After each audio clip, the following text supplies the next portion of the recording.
আসসালামু আলাইকুম এভরিওয়ান। দেখি আজকে আমার শাশুড়ি আমার বাজার থেকে কি নিয়ে আসলো, দেখায় আপনাদেরকে এক এক করে।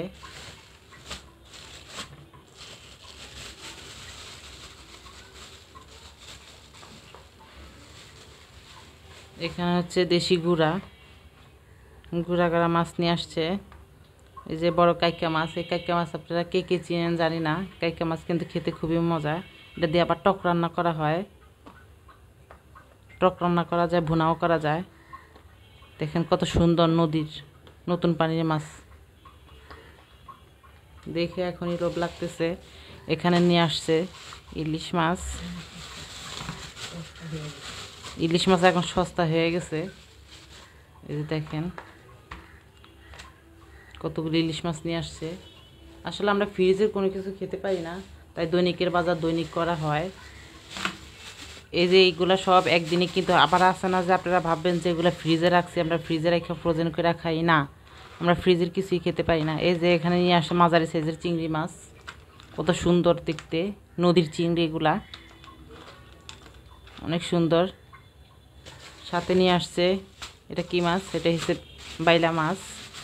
অনেকে বলে এটা বেলে মাছ, আমরা এটাকে বেলে মাছও বলা যায়, বাইলা মাছও বলা যায়। এই যে কত সুন্দর ফ্রেশ, এটা কিন্তু চাষের না। এখানে সবগুলি মাছই নদীর, কোনো চাষের মাছ আমরা আবার খেতে পারি না, ঘরে কেউ খায় না। এই যে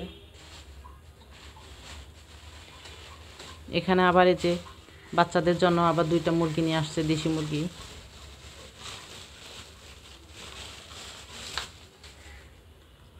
দুইটা দেশি মুরগি নিয়ে আসছে।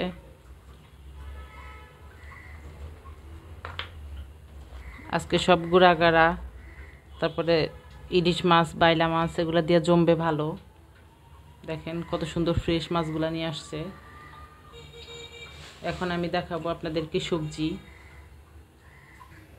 মাছগুলো আমি তুলে রাখতেছি, এগুলো দিয়ে আজকে কচু রান্না করা হবে।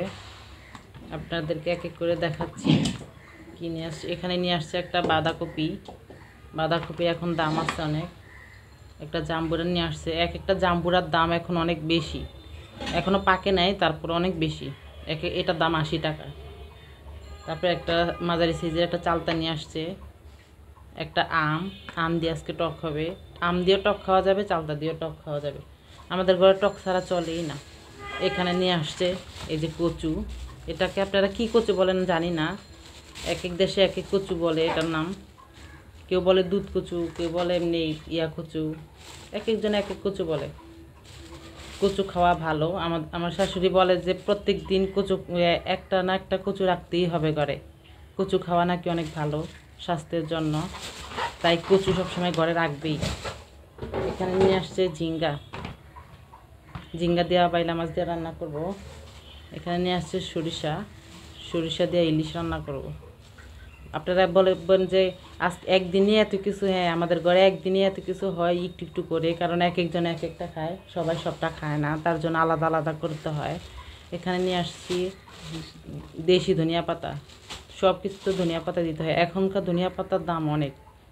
তারপরেও আমার শাশুড়ি আমার ধনিয়া পাতা ছাড়া তরকারি ভালো লাগে না, তাই ধনিয়া পাতা নিয়ে আসে।